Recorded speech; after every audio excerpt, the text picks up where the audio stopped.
Hello, YouTube. Welcome to my channel, Marriage, Politics, and Sports. This is a very unique interview that we're going to have going on here between Stephen A. Smith and Anton Daniels of YouTube fame. And everybody knows Stephen A. Smith, whether you're into sports, politics, Stephen A., I believe he's going to try to run for president. But if he does, he's going to have to choose a side. This is a very interesting interview. It's long.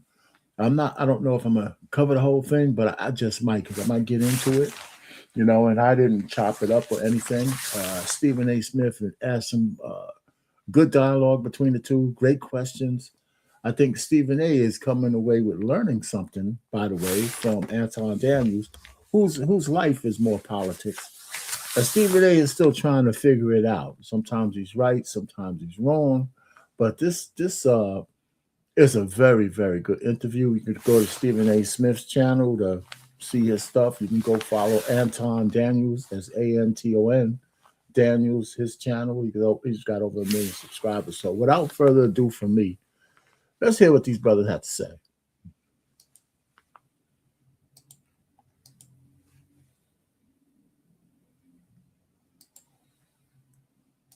He's also respectful, so long as you make sure you're respectful to him.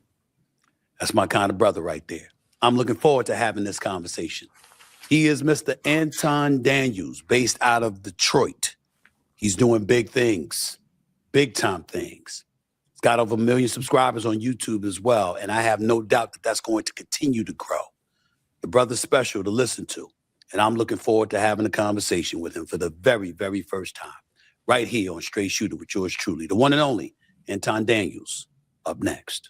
My guest is a Detroit-based YouTuber, business coach, and internet personality with more than 1 million subscribers across his social media platforms, known for his pop culture and conservative viewpoints. Please welcome for the first time to Straight Shooter, the one and only Anton Daniels. What's up, big time? How are you, man? How's everything? What's going on, Mr. Smith? How you doing? Man, please, it's a pleasure to meet you, man. I've been looking forward to talking to you or whatever. First of all, here's what I want to do, because I respect where you're coming from. Even when you get on me, I'm going like this. Well, damn, he got a good point. You got a good point.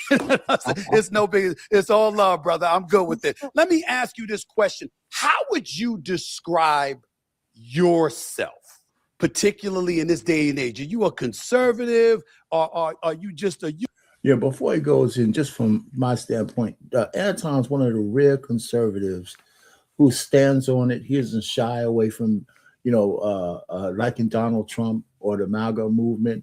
He's not MAGA. He's just conservative. And believe me, black folks were born into being conservatives way in the beginning. Actually, we founded some of the conservative party back in the 1800s. And so just go back into history. That's where we belong. So Anton's going to go ahead and Anton's going to describe himself. And let's go from there. YouTuber, are you a podcast?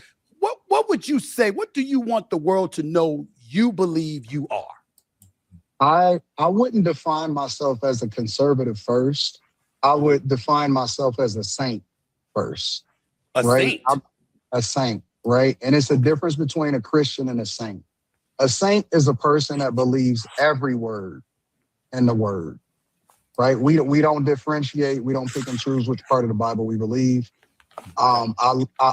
Even if I'm not perfect or I'm not doing everything right, I define myself by my belief in God. That's first, above all. And then everything else comes after that, right? So I am conservative, which I used to be Democrat. I'm not going to say liberal, but I am a Republican. I'm a conservative Republican. I've been married since I was 22 years old. So I've been married for the better part of 22 years.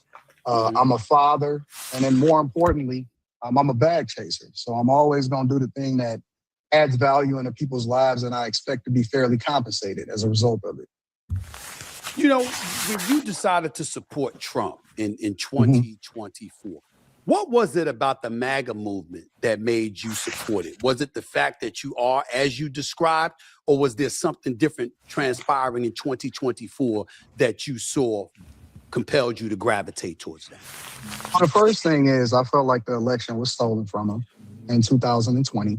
There's no way that anybody can convince me that Joe Biden is the most popular president of all time and he got over 81 million votes. I'm not going for it.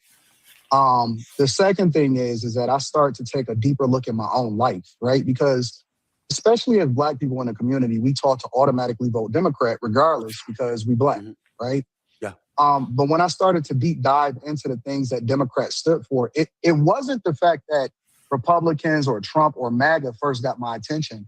The first thing that got my attention is the things that I didn't align with the party that I had been voting for based off of what my family told me to do, right? I don't believe in men and women's bathrooms. I don't believe in, a lot of the stuff, my dollars going to the federal government and letting them manage my money more than I can. I believe in smaller government. I believe in spirituality. I believe in a lot of the things.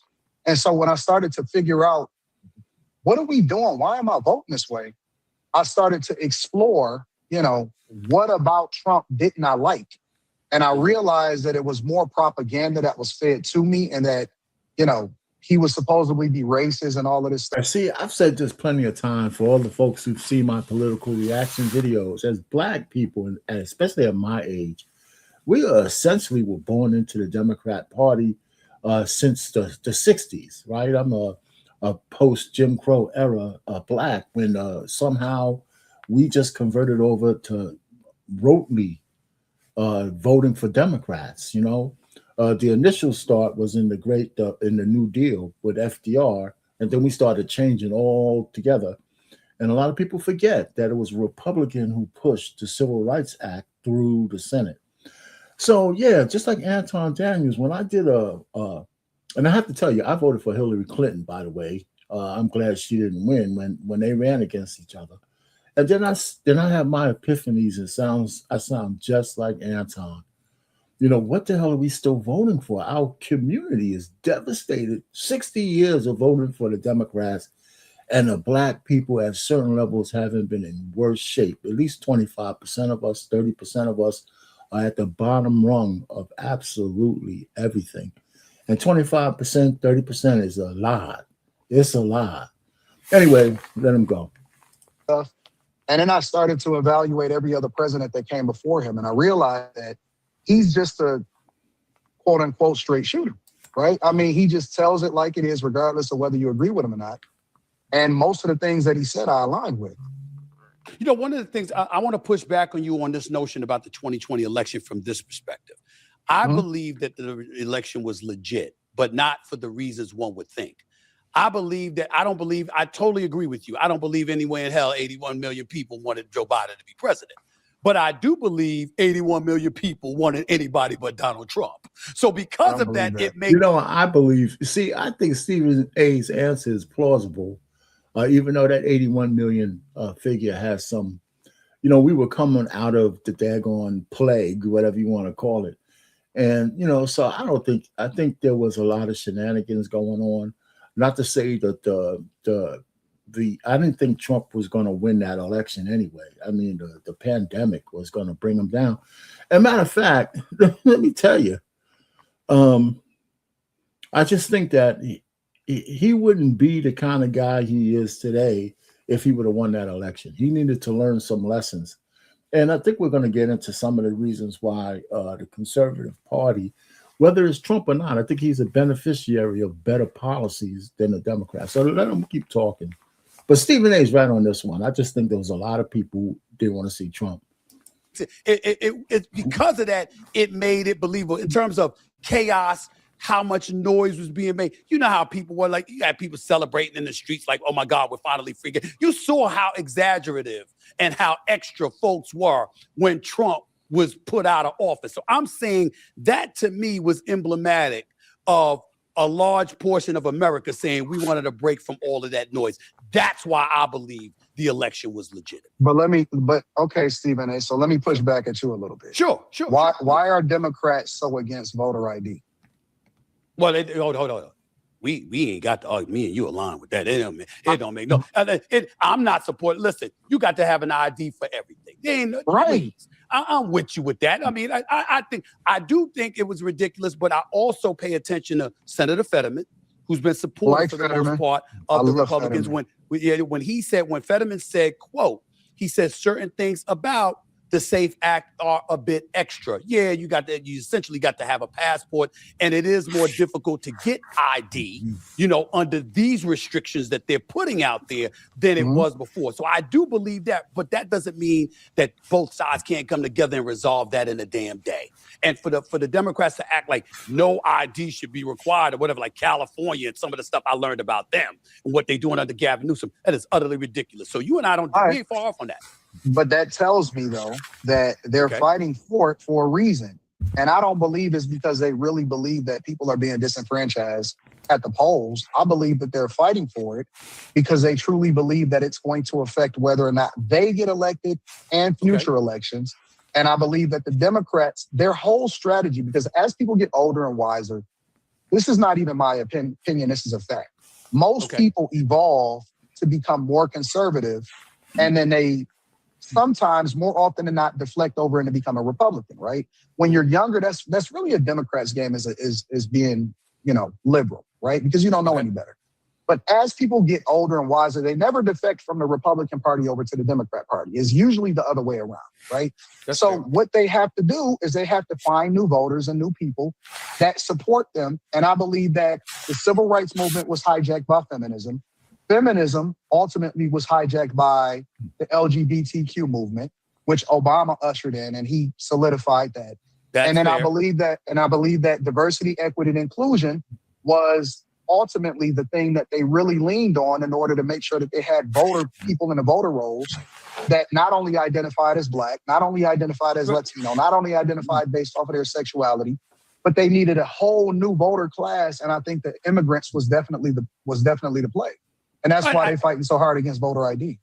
But I don't disagree with most of that. What I'm saying is we can point to things that the Republicans do, the conservatives do, to position themselves for the same thing. For example, when you're redistricting in Texas, for example, and other places, you're doing that because you want to position yourself to get most votes. Absolutely. This is politics. This is politics. Absolutely. So in other words, we can't hate on one side for coming up with a mechanism, you understand, to curry more votes in your favor. We have to, Stephen A. And the reason that we have to is because it's one thing to, you said it yourself.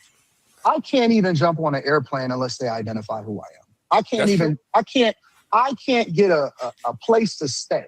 I can't get a car. I can't get anything. But I can determine who it is that makes the laws that ultimately govern us. Like if that isn't the thing that we need to protect more than anything else in our culture, in our society, I don't know what is. So we have to be vigilant to make sure that every vote is valid and every vote is counted. And we can't just let, mail-in ballots or people being able to, I say gaslight us. And I believe in that, this election is free and fair when it's not. And I don't believe that that's what happened. And we can't let them also say that Black people and poor people are too dog shit stupid to get an ID, or that married women who change their names and have been doing it since suffrage don't know how to vote. I mean, they were coming up with some of the most stupid ass excuses. And this year, there's finally enough Black folks that stop acting like we're assholes. We can get ID because we have ID for all the things we want. And telling women because you change your last name is going to be too complicated for you to vote. When they have what? When was the 19th Amendment passed? Women figured out how to do it. Shit, women ain't even changing their names these days anymore. Or when the fact and the real possibility to get married. So it's just all bullshit, man. They just want to have a new voting block. They flooded the borders, and they understand that with that comes, with that, what's the word? What's the hell is that term? Unintended consequences for what they're doing. Right? Maybe it's intended for some of them, but the the consequences for us, unintended consequences for the rest of us, is going to be catastrophic with all these people from failed nations flooding our country. New York is dead. They put that asshole Mondani in there, and New York is going to die a horrible death as a city. 8 million of them. In 2020. Well, let me tell you this too. Let me tell you, because you left out something that's very, very important, Anton. When you in New York City and you need an ID to shovel snow. But you fight. I mean, you talk about telling on yourself. You talk about telling on yourself. I mean, Mom Donnie and the Democrats. I mean, it just went out the window. You fighting for the safe act not to exist, but in the same breath, you require an ID to shovel damn snow. I mean, that argument went out the window for them. There's no question. I don't understand. I know you were born and raised in Queens. I know your roots is definitely New York. I know you a Knicks fan, and it breaks my heart to see what the Pistons are going to do to the Knicks. However, I thought I liked you. Bro. I thought I liked you. You got to bring up the Pistons. You got to do that to me, bro. I mean, you got to do that. All right, go ahead, man. Go ahead, man. However, I have to say that you must be disappointed in what is happening in New York, and I'm not even talking about with Kathy Hochul. I'm not just talking about with Zoran Mamdani. I'm talking about city council. I'm talking about Eric Adams. Everything that has transpired over the last 5 years in New York has ultimately led to you guys electing somebody that hasn't even been born inside of the United States of America, and y'all married to them. So it bothers me. It bothers me that this country, is going the way that it's going. You use the word disappointed. Nah, bro, I'm scared. I think New York is going to be an unmitigated disaster. I'm scared as hell. I already moved out the state, bro. I already bought a house in Florida. I ain't gonna lie to you. I already bought a house in Florida. I'm like, hell with this. This is an absolute mess. So you have your points. I'm just saying that you're making points about the Democratic Party. What would you say about the Republican Party? You're not about to sit up here and act like they're paragons of virtue, right? And that they're always honest and straightforward. We're not gonna do that, are we? No, I think that Bush II was the worst president in my life. I absolutely hated him because of the things that he did to the economy. That was the worst time of my life. I went broke. I think that Obama inherited a mess. I don't think that everything that Obama did was wrong. I actually think that Trump's policies more or less align with what Obama was doing in 2008, 2009, 2010, right? If you look at Nancy Pelosi's policies back in 96, right? If you look at what Joe Biden said that he stood for, if you look at what Obama represented, those are the same things that Trump represent. They want to make it seem like, well, him deporting illegal migrants is such a bad thing. Obama deported over 3 million people. In his terms. Trump didn't even deport 1 million people in his first term in office. So I don't think that what Trump is doing is so radical. I think that what he's doing is more closely aligned with what moderate Democrats was doing back in the 90s. So with that being said, is it fair to say that you wouldn't be against the Democratic Party if it represented what those Democrats represented back in the day, that your real problem is with the progressive movement that appears to have taken over the Democratic Party, and that's what you completely disassociating yourself from? They didn't just appear to take over the Democratic Party, Stephen A. They took over the Democratic Party. The radical left wing really run the party, and the other guys are scared of them. And the other guys are old as hell. They like me. I mean, I'm young to some of those guys. In my 60s, I'm, Pelosi, Maxine Waters, all of those, they're old enough to be my mother. So, I mean, the party has so many old guys who need to leave. And Trump needs to leave too, but that's in 3 years. He's gone. So we got a lot of old people running shit, man. And they don't have the energy to beat back the AOCs and the Mamdanis and all of those kind of stuff. And then they have the people in between, like idiots like Kathy Hochul, racist, my word, I feel he is, Pritzker, who let out 1,700, criminals on his people in Illinois. So I'm telling you, man, if the Republicans lose the midterms, and I don't think they should concede, there's going to be hella pay. No, absolutely not. I believe in less government. I believe that people that are here, they should be here legally. I don't believe in men and women's bathrooms. I believe in smaller, much, much smaller government. I don't believe in higher taxes. I don't believe that you are independent. I think that you are conservative. I think you're a Republican. And not just with your dollar. I think that you are a Republican, but I don't think that you are willing to admit it openly because of the backlash that comes along with the Black community and not supporting people that aligns with the Democratic Party.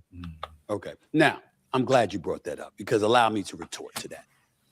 I don't give a shit what people say. If I feel what I feel, I'm going to stand on it. My challenge is knowing what I'm talking about. you study politics more than I do, along Absolutely. with various others. And so because of that, there are times that I'm simply uncertain about a position. And because I'm uncertain about a position, I lean on the same old, same old. Like, for example, I'm about the economy. I want a strong economy, okay? Mhm. So I'm about free market capitalism. But I like some safety nets, not just free market capitalism and let's minimize government involvement to the nth degree. I think that Like makes what? me... What safety nets? No, I'm just talking about, well, when you talk about economically speaking, I don't want over-regulation, but I don't want zero regulation either. You see what I'm That's saying? fair. And in a binary system, they force us to pick a side. So for me, when I say I'm an independent, I'm like, damn, there's certain things that I lean a little bit here to the right, and then I lean a little bit here to the I don't left. think When you that, talk... that the Republican Party forces us to pick. I don't.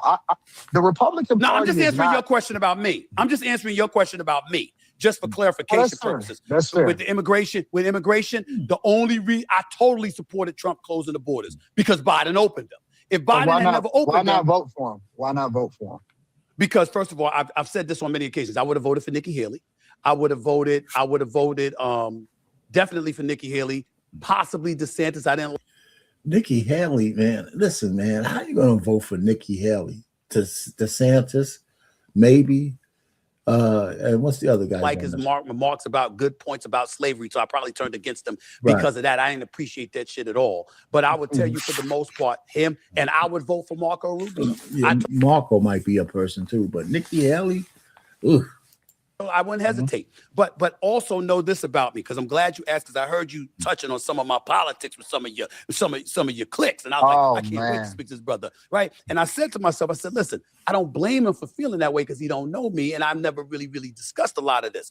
But I said, listen, if you're sitting back and it's like, all right, it's immigration, follow the Obama policy, go ahead and keep that policy in place, I would have supported that. When you talk about safety in the streets, damn right, you ain't getting out of jail the same day you get in jail. Not on my watch. Oh, hell no. So in that regard, yeah, I'm more conservative than liberal. But entitlement programs are more liberal than conservative. I think the desolate and disenfranchised, because I think the desolate and disenfranchised need a helping hand from time to time. I know it helped me and my family. Now, we didn't lean on it. We didn't depend on it. We didn't live off of it for decades. But to get a helping hand, to uplift yourself, sometimes I think that's needed. Yeah, I agree with Stephen A. I think any successful society is supposed to look out for the lowest of these. However, you can't look out for them with no regulation. The biggest fraud cases that we're going to find is in all of these entitlement programs, because nobody's minding the store. That's how you get generational wealth. Generational curses passed down through generations. What, since the civil rights, since the 60s? How many generations is that? 3, 4 of people on Section 8 and food stamps, and which came back a little later, and all the other kind of stuff. Are you kidding me?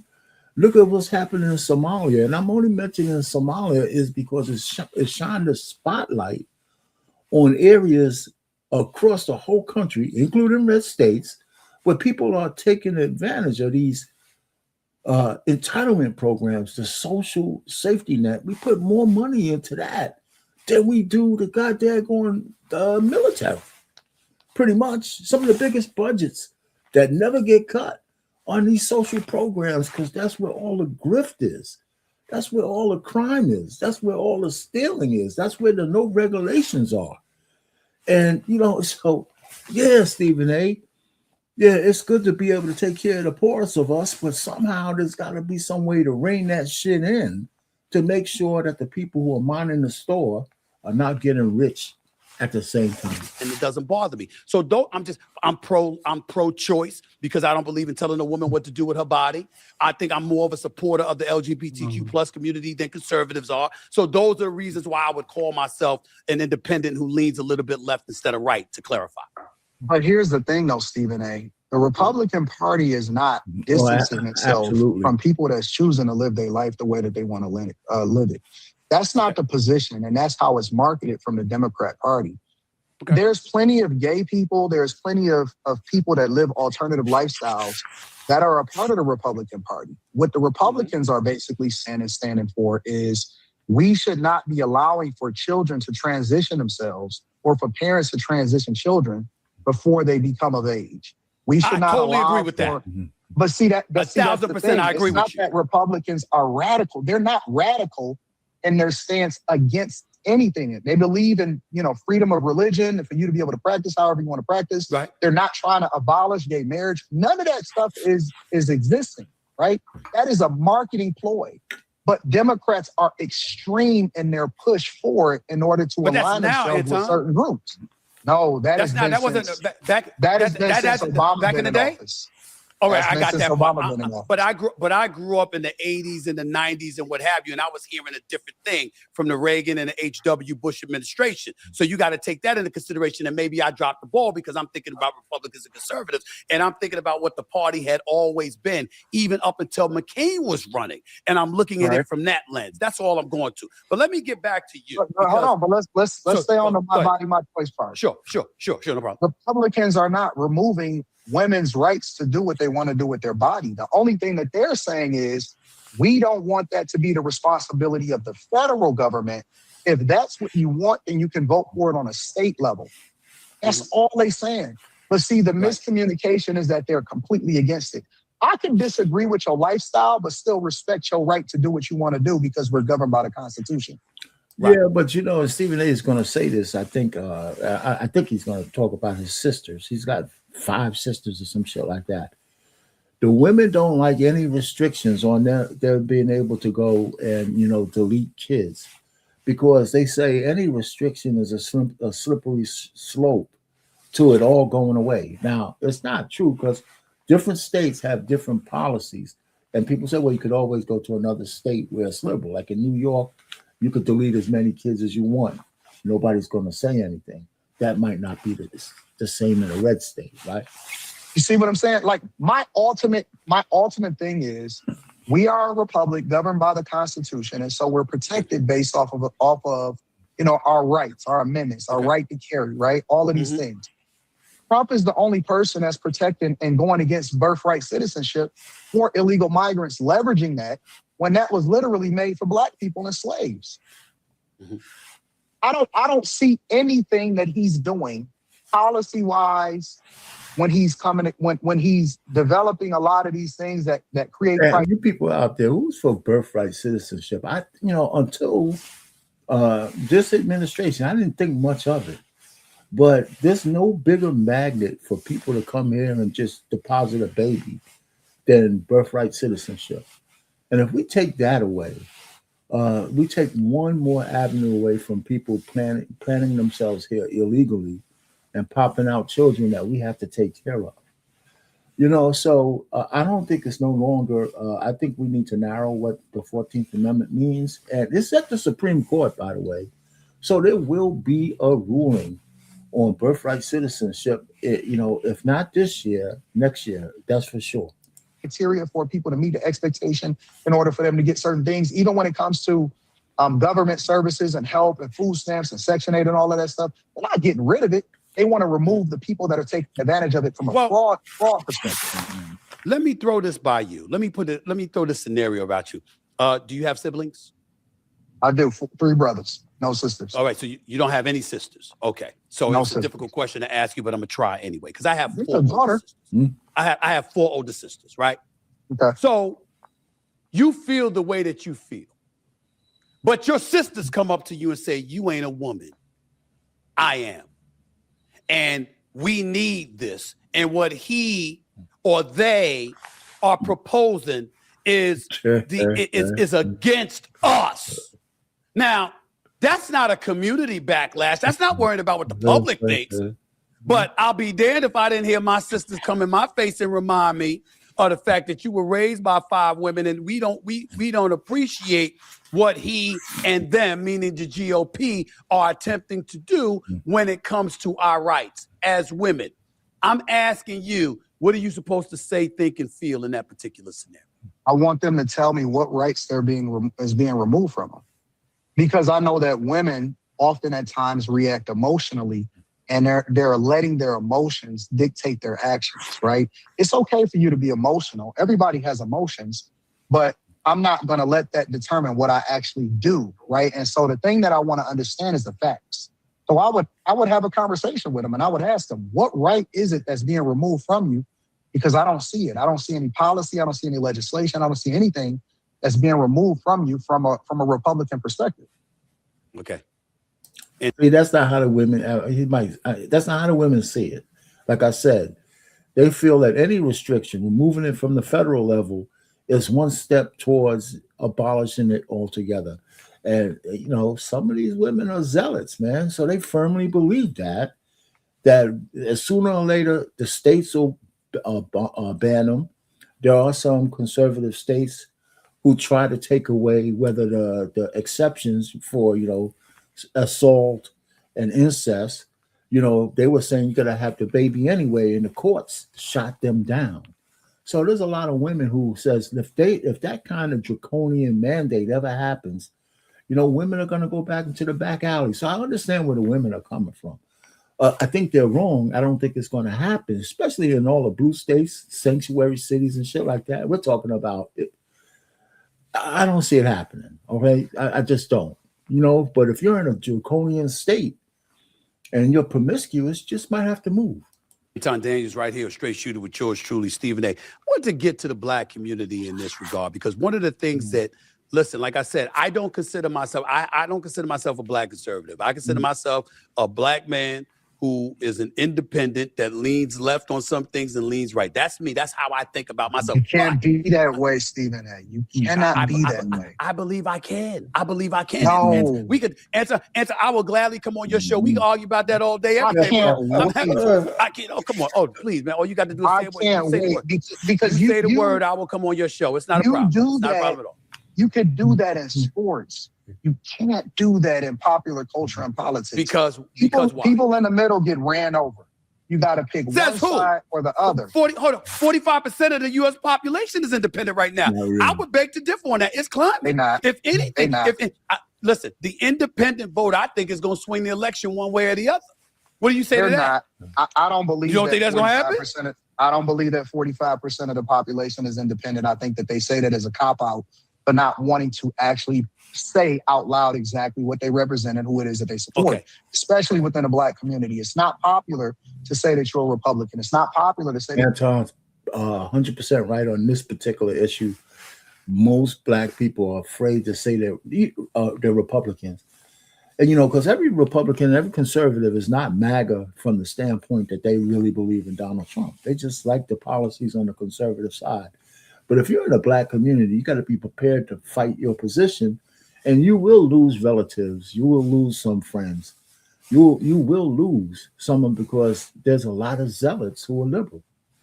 They're the ones who are the real fascists, and they're the ones on the liberal side. If you ain't on me, I hate you. Doesn't matter how many years you've known each other, how many spats you got them out of. If you don't vote like them, they want to destroy you. And that's where we're at right now. you're conservative.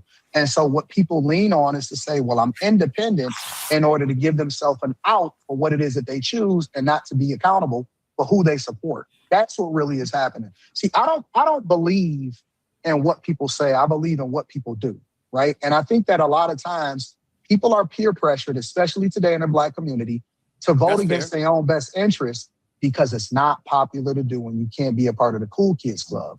And so even with you, I don't like the fact that you apologize for some of the things that you said because you were absolutely right, especially and particularly against how Jasmine Crockett was representing herself.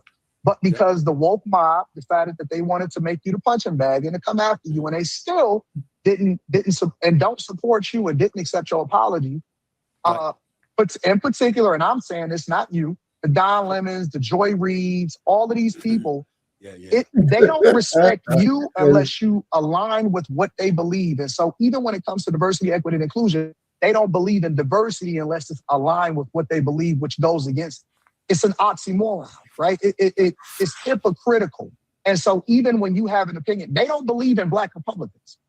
Mm-hmm. They only believe if you believe in them and diversity as it aligns with their agenda. Mm. That doesn't make sense. How can you want to have voices in every part of government or voices that's different from yours or representation, but you don't want representation when it doesn't agree with you? Right. The Black community is the only demographic in America who votes heavily one way. there's a psychosis that goes along with that. There's plantation thinking that goes along with that. Back in slavery, which I don't like to go back to, we had metal shackles. Now we have mental chains around the community, especially black women. 92% of them vote against their best interests to be what they are now. And if you go on the social media streets, they're not doing that well. They talk about education, but they're in $100,000, $200,000 worth of debt. They're the ones getting fired, all that kind of stuff, because they got the jobs that are on the low end of the stick. So, I mean, we got to start voting differently, or at least thinking a little bit differently. We don't have to be Republicans. I would say we all have to really be true independents and start looking at what policies are best for us as a people, and not just us as black people, but for us as Americans. Like, I can disagree with you on a particular issue, but it doesn't mean that I remove your right to vote or your humanity, or I can't agree with you on this other issue. But that's not what they do. They're not tolerant like they sell you. We all know that when it comes to cancel culture, the Democrats are the ones that are guilty of that. It ain't the Republicans 100%. And the right trying to get people canceled. It's the progressive left. There's no doubt about that. We see that every single day. As it pertains, and I'm glad you brought that up, as it pertains to my apology to Jasmine Crockett, what happened was Trump came out thereafter, because I backed it up and I stayed on my position. Or not just the first time, but the second time. But then Trump came and used that as an excuse to start questioning her IQ and the intelligence of this black woman. And I didn't want to be a part of that. That's why I apologize for it. You can agree or disagree with it. You can't apologize for something that you didn't do wrong, Stephen. Well, again, but if I felt like I contributed to something that happened wrong to her, that was my only issue. But it didn't take away from what I was saying. Yo, acting like that ain't gonna cut it. Yo, that's not gonna win the election for you. That's not gonna win the Senate seat. That's not gonna make you have more power, more influence in the House of Representatives. That's not who you are. Sure enough, that's not who you are when you talk about sports. When you talk about sports, you say what you say, and it is what it is. Well, yeah, but the point is I have the facts to back it up, not just my opinions. See, when the Detroit Pistons lose to the New York, when they lose to the New York Knicks, right? Okay, I can speak definitively as to why, because the outcome is the outcome. There's nothing subjective about it. So that a lot of, and I get what you said, and I appreciate your comment about that, because a lot of people have looked at me, and even when they've supported me, they've been critical of me from the standpoint, yo, he's talking, but it ain't the same Stephen A. with sports. And I'm like, yo, I got facts to back me up. In politics, this is my perspective. If somebody comes up with something else, I'm listening to you right now. I'm going like this. Well, I did feel this way, but damn, he did make a damn good point here, and he did make a damn good point there. I got to listen. I got to think about that, because that's how it is. If they would have listened to you, she would have won. She would have won. She'd have won. We align with that, right? But instead, we're more focused on how we feel instead of the results, which leads back to your original question about having a conversation with your sisters. My goal is to get the best results. And ultimately, sometimes I can't even be the nice person to you because I have to be the best person for you, right? Okay. I kind of look at it. Now he's Batman, I'm not the one you want, but I'm the guy you need, of course. Especially when it comes to women, because there are women that are still protecting my family and stuff like that, right? Mm-hmm. Sometimes I can't be, like, I have a daughter, and I know that you have a couple daughters. I can't be her friend. I have to be her father. Mm-hmm. You see what I'm saying? So sometimes she doesn't know what's best for her, which I can lead her through that with a conversation, but more importantly, I need to educate her at the same time. But I still want the best results. And it's so funny when you have daughters. Every man who loves their daughters has come to that point. At some point, you got to let them know we ain't friends, and man, they pull at you, but you got to do what's right for them. And they'll get over it, and then they love you later on for you standing on a square. If people really cared about Jasmine Crockett, then they would have stood 10 toes down and told her the truth, instead of just going along with the get along gang to make her feel good about it. And now she's not even a part of she got eliminated in the primary. There you go. We're talking to Anton Daniels right here on Straight Shooter. What's the hardest part about being a black conservative? It's not hard at all. It's not hard at all. It's beautiful. I think that it's like being a man. Sometimes you got to, I think the true measure of a man is doing the things you don't want to do when you don't want to do it. All the time, you don't always want to get up and go to work, right? Because sometimes you're tired. But guess what? Part of being a man is getting up and taking care of business because you got people to take care of. And I think that we've lost that as men, and as masculinity is continuously demonized in the culture. Sometimes we look at it as a bad thing. I look at it as a badge of honor. So I don't think that there's anything, honestly, I don't look at it. I can't think of right off the top of my head something that I'm bothered by when it comes to being a conservative or Republican, because I just think it's an education process. In the same way that I used to critique and look at other people and say, man, I don't understand why they are Republican, is the light and the insight that I had to get. And ultimately, it was people that stood 10 toes down and didn't change just because they wanted somebody to feel good about them, which gave me some incentive to do my own research. And then that's what led me to being Republican myself. You said black culture has become, quote, I'm reading from something that you said here, too victim oriented. But the Absolutely. wealth gap is real. But the wealth gap is real. The median white household has several times the wealth of the median black household, which I know you know. Where do you draw the line between personal responsibility and at least acknowledging structural barriers that may exist? I don't believe that there are any structural barriers in 2026. And I think to say that it is disrespectful to the people that was actually civil rights leaders that fought for our ability to do the things that we're doing today. We don't even show up to the polls. And most of the time, especially if it's a local election or it's an election that's off cycle from the national election, we're less than 20% showing up at the polls, but it's people that died for us to vote, right? We literally can determine our own future today. There's nothing holding us back. Now, if you told me this 100 years ago, 50 years ago, I might have listened to you. I might have took that and said, you know what? There are some things that's preventing us from being what we are. But honestly, most of the things, I would say 98, 99% of the things that is wrong with us is self-inflicted wounds. 100% correct. 100% correct. And this victim thing we got going on is very destructive, and that's not to say everybody's going to make it. That's the problem. I think everybody thinks unless everybody's going to make it past the finish line, then it's not fair. That's bullshit. Life doesn't say everybody's going to be successful. I have to make sure, a lot of black folks also have survivor's remorse. You make it and everybody around you doesn't make it, but they didn't do the shit that you did to get what you got. And life is 10% of what happens to you and 90% of how you react to it. So if you're telling me, like, for example, they'll use, schools and HBCUs or whatever. I went to community college. And I made my way through corporate America and got to some of the highest levels in corporate America in banking, information technology, UX, UI. I went to community college, transferred over to, before I went to community college, I got a job at the University of Michigan. The University of Michigan then helped pay for my education to go to a major university after I transferred from that community college. Why don't we embrace that? Why don't we embrace trades? Why don't we embrace, different cultural norms that's not toxic to us? So, in 2026, if I'm expected to teach my daughter, who just turned 18, that there's something that's preventing her from being successful and she need a leg up or a handout in order to be that, it'll be a cold day in hell before I ever tell her that. See, you and I disagree in this regard. I believe that when you talk about most of our issues are self-inflicted, I'm just not going as high as the 98% that you threw out there. I think it's more like 70-30 personally. That's what I do. I think it's more like 70-30 in your favor.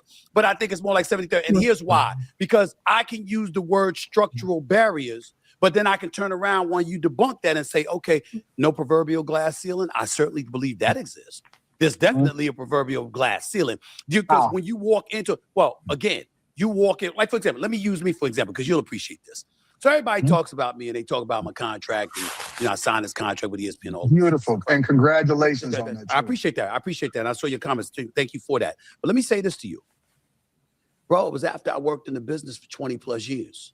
And if it was after I watched a multitude of people get their paper. So I have this saying, and I'll give you the floor to answer this. I've had this saying. When the white folks catch a cold, black folks catch pneumonia. It's always worse for us. And the system is designed in such a way where it doesn't mean that you won't get yours. It doesn't mean that you can't get yours as a black person. But usually there's a figurative line, and it's going to be somebody white ahead of you that's going to get it. That's what Who's I'm ahead of you right now? Who's ceiling. ahead of you, Stephen A? Nobody. You ain't even. That's after 20 plus years, though. But that means you worked your ass off. Yes, exactly. I read your book.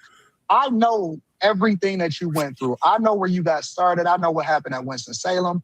I know how you got injured. I know where your inspiration came from. This is when you see a man prepared for an interview of his life. Okay. Anybody gets in front of Stephen A, if you're not well known, this is really kind of a small coup for Anton Daniels, especially with the crap he's going through with like a whole bunch of crab in the barrel content creators right now. Some of it is his own self-inflicted wound. But he's going to show you that he's done a lot of studying on Stephen A and where he's at right now. And I guess any of us who want to take a lesson on being prepared for an opportunity, here it goes. Right. I know that you was over in Philadelphia really working your ass off in order to get to the spaces that you in. I know that you took accountability for your contract not going the way that it was supposed to go in 2009. Right. Yep. I know that you talked to the head of ESPN and he told you that your time wasn't up yet, but you worked your ass off. Right. You wrote articles. You did everything that you needed to do. I know that you leveled up and nothing that you did could be taken away from you because you earned everything that you have. You didn't run in the Victim Olympics, and I think that you're handicapping other people because you deserve that $100 million contract. Nothing in your book, not one thing that I read in your book, straight shooter. Not one thing that I read in your book. Even when it came to your childhood and your father and you describing everything that he did that ultimately led you to becoming the man that you, even when you talked about kids teasing you based off of dyslexia and everything, not one thing in your book did you ever make an excuse for and say, you know what, I'm a victim. You use that as leverage and motivation to push you further. Yeah. And you are the top dog in the field right now. But I appreciate that. But how can you make that argument, Stephen A, when that's not even a reflection of what your life is? But because what I'm saying to you is that just because I'm not encouraging anybody to embrace victim mentality. I apologize if I gave that impression, but I had to be that dog. I had to push through. I had to keep going. All I'm saying is I acknowledged in my own mind some of the barriers that I was going to have to maneuver my way through in order to ascend. I knew it wasn't going to be easy, and I wasn't going to embrace the victim mentality. But it doesn't mean that I was walking around acting like it didn't exist. I just knew I had to overcome it because bitching and whining about it ain't going to get it done. But that's the point. That's all I'm saying. That's entirely different than saying it doesn't exist. When we say that, we give people permission to bitch and whine. That's right. And I'm gonna okay, just then say that. When we sit here and we look at the quote unquote wealth gap, okay, if you really do your due diligence and you study, you'll realize that we demonize and we make the person a litmus, the person that we're chasing, white people. I will tell you that all you got to do is look at the census and look at the income inequalities. And I will tell you that white people are not ahead of us that much. They're about right here. The real people that's generating the most revenue and the highest household income on average are Indians and Asians. Mm-hmm. It's not white people. So why do we use white people as a scapegoat or as a measuring stick for what it is that we need to do and automatically qualifying them? Because I could tell you when I was in my software engineering classes, there were no black people. All of them was going into business. All of them was doing marketing and all of them was doing a bunch of stuff that they wasn't really trying to do because it was easy for them to stay in school and still qualify for their student aid. They're not picking STEM fields. We're not picking the right curriculums. We're not going into healthcare. We want to always take the shortcut as a culture. And that's why I say that the culture is trash. It's not black people. It's the thing that we celebrate the most that ultimately is the thing that holds us back. The culture is toxic and we push it and we promote it. And as long as we continue to believe that it's systematic things that's holding us back, then we'll never get to the place that we're supposed to be at. So essentially, I'm willing to concede, first of all, that everything that you just said is on point. What I'm saying to you is me acknowledging whether it's a proverbial glass ceiling from time to time or whatever, it's not the same as, okay, you're encouraging folks to embrace a victim mentality. I might sit up there and tell you the obstacle, but at the end of the day, you still got to overcome it. It won't have no damn excuses. Like you said, I got 2 daughters. Look, I don't want to hear excuses. You're just you educated, you smart, figure it out. I'm going to help you as best as I possibly can. But we ain't adopting and embracing this mentality that there's no way we're going to succeed because there's barriers in our way that are unfair. Get the hell over it. and let's figure out how to do I it. think we push it, even in 2000. Yeah, man. And Stephen A., you can't. You're trying to run this a line. If you listen to our biggest enemies now, the black liberals, they don't make that distinction you're trying to make. They're telling the black population, unless you follow us, you can follow me, you're going to get lost in the ether because the other side hates you, whether it's true or not, right? It's kind of funny because at a certain level, all the whites that we might say hate blacks, they all go to the same club. You don't think Biden goes to the same club as Trump did, or the Bushes? They might have, Obama might have been a butler at the door, but he got in a little bit. They hated his guts. But the point really is that you can't tell people that there's glass ceilings and all this stuff and don't give them the refinement that, okay, there's a glass ceiling, but you got to overcome it. Just tell them they need to go ahead and go up and make a plan to try to succeed. And if you don't hit the stars, but you land on the moon, it's better than just keeping your feet on the earth and don't try at all. 2026, we push it. Really? And that's in what 2026? Absolutely. We push it. We push it with diversity, equity, and inclusion. We don't feel like we can get a job unless somebody gives us a leg up. But diversity, equity, and inclusion, black folks weren't even the primary beneficiaries of it. It was white women. But you can't sell that to them. You can't tell them that because they still believe that is something that they need and it's a handicap, but it really didn't even benefit you. And that's my whole point, is that you don't need it if the person that benefited from it the most is the one that you're using as the litmus. Then why would you have it as a part of your agenda? Why would you have it as a part of what you need in order to be successful? You don't need it. I'll see people every day criticize Martin Luther King, and they say, well, part of the reason why we are today what we are is because we should have stayed segregated and we should have depended on ourselves in order to continue to be successful. Well, you can't have it both ways. I disagree with that narrative, but you can't have it both ways. You can't say that we should have been integrated while at the same time criticizing a system that we integrated into, and then at the same time say that, well, you know what, we would have been better off if we'd have stayed to ourselves. You can't have it both ways. And we speaking with forked tongue because we're looking for an excuse for why we're not successful instead of just doing what we got to do. Life is hard for everybody. There's plenty of white people every single day that's suffering. They on drugs, they highly medicated, they on government assistance. More white people are on government assistance than any black person, any black culture, any part of black culture in the United States of America. Life is hard for everybody. Either you a winner or you a loser. And it's no way that I'm ever gonna find myself in a losing category because I refuse to. I'm just gonna work. I'm gonna outwork you. I'm gonna out hustle you. I'm gonna study more than you. I'm gonna do everything that I can to beat you. I can relate to that. Anton Daniels right here with Stephen A. So when Trump goes about the business of at least appearing to, the Smithsonian Museum and stuff like that, and basically trying to block access in some people's eyes to black history and stuff like that, you don't have any issues with things of that nature? You don't find yourself questioning anything about Trump that makes you say, now that's not necessary. You don't need to do that. Or, anything that'll make you say, I don't think he's looking out for the black community nearly as much as he should. Nothing at all. I think that he's done more for the black community than any president before him, especially in my lifetime.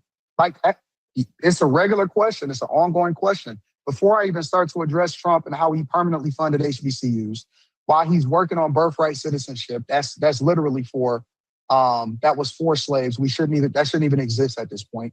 How he created opportunity zones in his first election in his first term in office in order for us to invest in our own communities. We can go down the line on different things that he's done specifically for black people. The better question is when you compare and contrast and you pay attention to somebody like a Barack Obama, who's endeared to the black community because he can sing. I love his jeans. He wears mom jeans and he's a smooth brother. But when you ask yourself the question, what specifically did he do for black people? You come up with nothing. Zero, zilch, nada. So how can we hold Trump to a standard that we don't even hold the first black president in the United States of America? But you just acknowledged earlier what Obama inherited. You understand what I'm saying? And you could get to the Affordable Care Act, 24 million people. I'm sorry, 24 million additional people on have healthcare insurance. You can put, some people will point to that. Some people will point to that. The healthcare system as it stands today, the It's Department of bad now. Education as it stands today, it is all horrible. It is bad. And again, we diverting away from the question, what specifically did he do for Black people? Because we hold Trump to a standard that we don't even hold Obama to. That's good. Nobody can point to one thing. I could tell you what he did for the LGBTQ community, though. Fair enough. You're moving deeper into political commentary, obviously. Elections, Trump, Black conservative space. Are you yourself becoming a political figure in your mind, or is politics just content? No, I'm deep into it. I don't think that you can divest from it because it's a lifestyle. So for example, I believe you should live and be a reflection of whatever it is that you stand for, right? And this is why I hold a lot of people accountable for some of the things that they say, because it's like, well, your life isn't a reflection of it, right? Let's say, for example, the relationship space. And everybody can have commentary on a relationship, but very few people have been successful at relationships long-term or been successfully married. So I give a little bit more credence to the person that's a reflection of it. Or you could say a preacher, right? Who would go and listen to a preacher that's not a reflection of the thing that they preach? Once that preacher gets exposed, then it's all downhill from there, right? So when I say that I'm moving deeper into the political sphere, I don't think it's a limit for me, honestly. I mean, at some point, I'll be honest with you. And one of the reasons why I'm still here in Michigan, I got Detroit on my back right there. And shout out to everybody that's in Detroit. I might run for office. The only reason that I haven't so far is because it would limit my financial ability to really add value to my family at this point. There we go. So you relate. To all the news I made. Hell, I ain't giving up that money. I ain't giving up that money, Anton. It ain't happening. I work too hard to get this money. I'm not giving it up, bro. I'm not ready for that.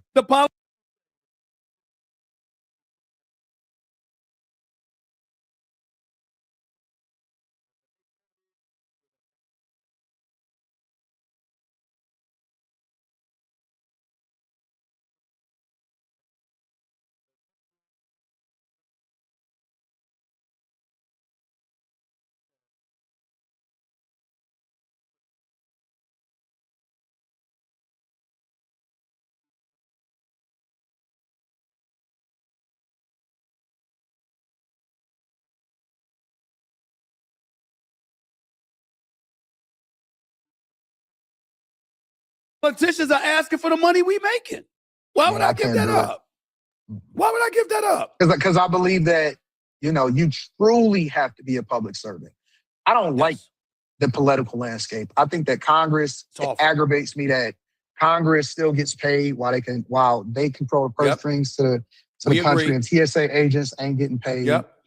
I believe that they need term limits. It's a lot of things that I think needs to happen. But more importantly, I believe that the true heart of what we do politically is what we do locally. I know we focus a lot on what's happening nationally. We focus on Congress, we focus on the president, we focus on the Senate. But we really need to be focusing on villages. We need to be focusing on policy that's happening inside of these cities. I see what's happening in New York. They promised y'all a lot, but now they're looking to raise property tax values maybe 10%. Right? I think that local politics is more meaningful than what's happening on a national scale. Got you. Before I let you get on out of here, just a few more questions. When you think about what you've done and what has resonated most, some people would think it's you and Corey Holcomb. Some people would think it's your politics. I mean, what was it? What was it for you? I mean, what that experience? I watched it. I ain't got too much to say about it. I ain't trying to get in that mess. I'm surprised. You should. Well, listen, man. Cat's gonna talk. You know what, man? Steven, they did some homework too. It's interesting that he brought up the whole Corey Holcomb issue, man. It's from that interview between Anton and Corey Holcomb. There's I guess underbelly of YouTubers that hate Anton Daniels, and since that interview, man, they put out probably no less than 100 videos trying to destroy this man and everything he's built. And now, after all of that, he's on here talking to Stephen A. Smith. So they really haven't stopped anything. you know, I'm like this. I got mad respect for how you handled yourself. I tell you that much. I got mad respect for how you handled yourself. And I think that it was a good conversation ultimately, but clearly things almost went off the rails, and I'm glad it did it, because that wouldn't have been a good look for two brothers. No, absolutely not. Like that. Yeah. So what were your thoughts? First of all, how have things been since that happened? And most importantly, do you like being popular for stuff like that? Or is there something else you like being popular for more? Like that. I don't care about what I get popular for. I just think that I need to become more popular.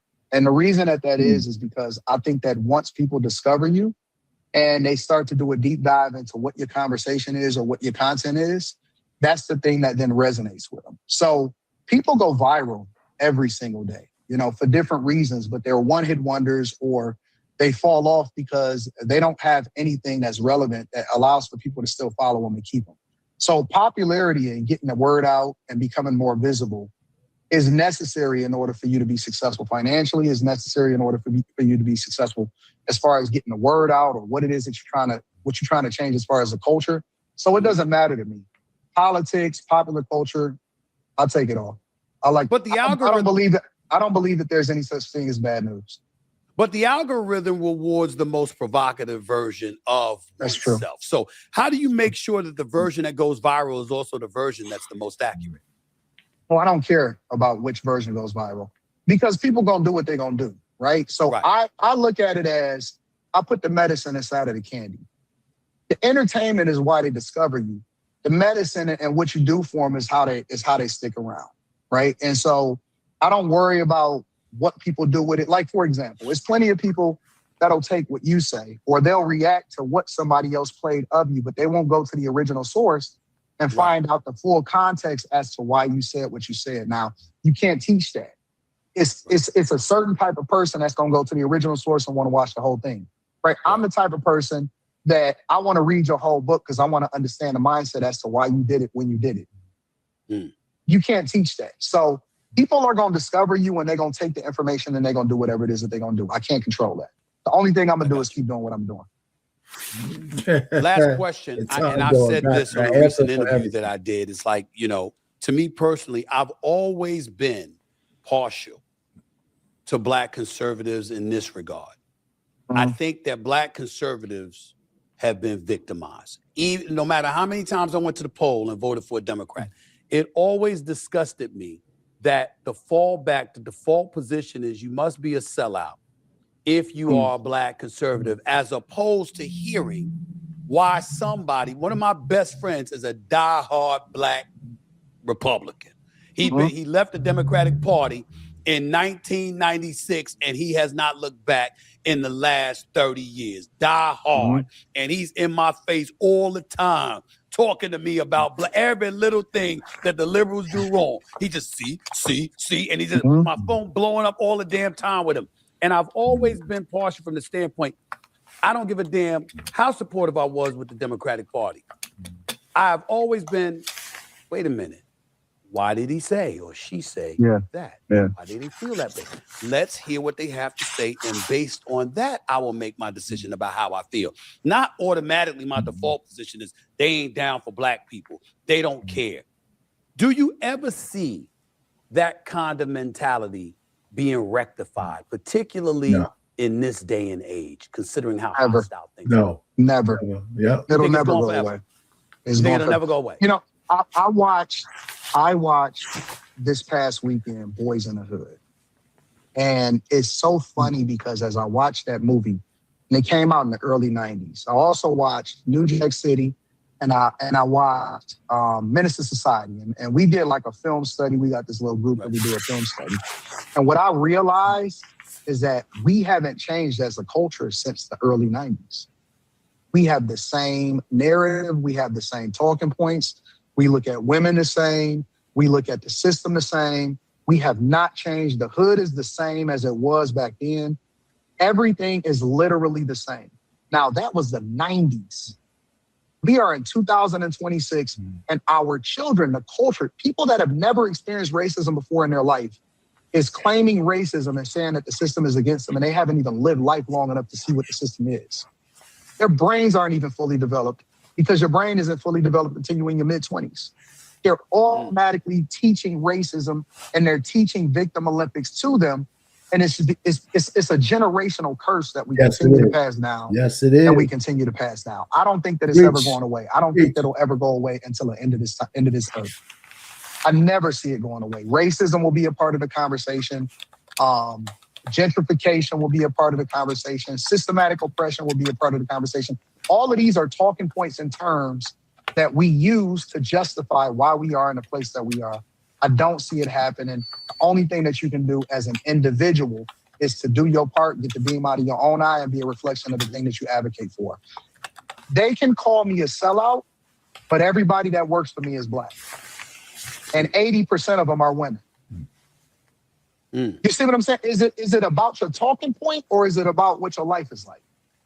Right. So I don't pay attention to it. My goal is to save who I can, add value where I can, and make as much money as I can. Last question to you. If you had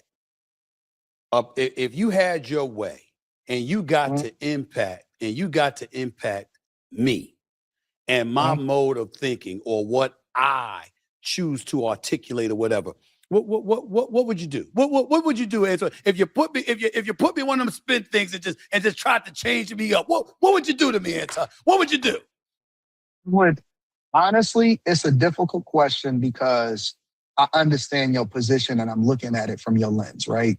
So, for example, I understand that you're wearing multiple hats and you're crossing boundaries when it comes to sports, politics, popular culture.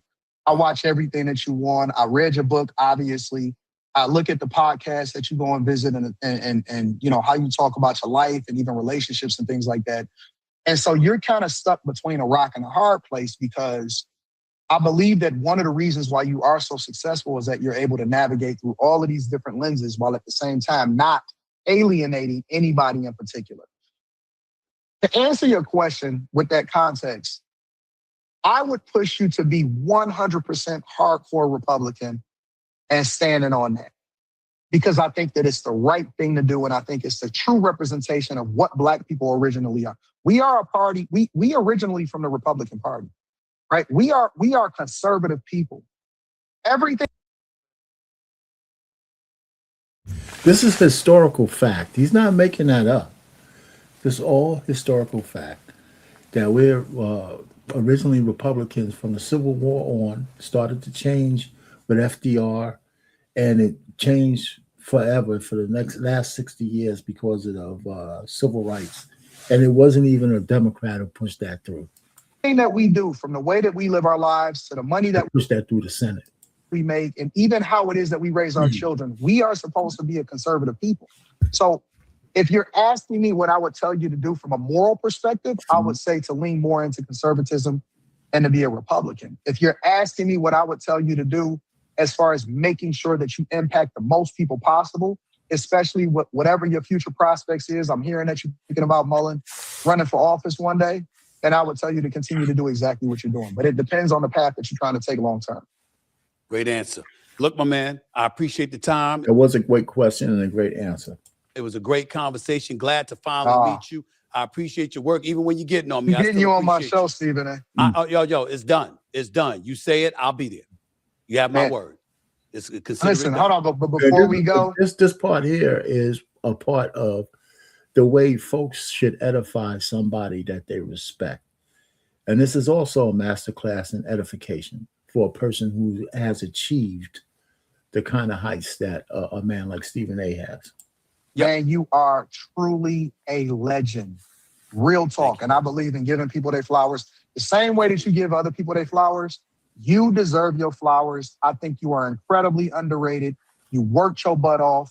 Nobody handed it to you. And more importantly, you broke barriers and you opened up the doors. And when you see all of these people doing some of the same things and they're trying to follow in your footsteps, whether they're former athletes or if it's people that just want to get into some of the same spaces, you are the blueprint and you should be celebrated today. Not 10 years from now, not 15 years from now, not 20 years from now. I don't care what they say about you as far as the people that may not care for you or like you. You are truly a trailblazer and you deserve every single dollar, if not more, than you making right now. And you deserve your flowers today, bro. I appreciate you, man. Thank you so much, man. It really means a lot to me. And I'm glad to finally meet you. And I am coming on your show. When you call, I will be there. Oh, whether it's here, if I'm in Detroit, because it does look like I might have to get to I'm about to go to the Lakers. Well, folks, hey, listen, that's really the effective end of this interview. Stephen A says a few words at the end, but you know what that's going to be. He's wrapping it up. Thanks for stopping by, folks, and spending this hour plus, with me, an hour and 9 minutes. Listen, I ain't talk as much as I thought I was going to talk. But anyway, listen, this was a good interview. It's one of the better interviews I've seen. And I'm glad to add this to my political reactions lineup, So anyway, I do a lot of Caroline Levitt, did a few of the president, now this is just, I also simulcast this on my sports channel, a Unique Sports Talk. You can go there, and every Wednesday I have a live that I do at 7:00 Eastern. Anyway, I simulcast that here as well.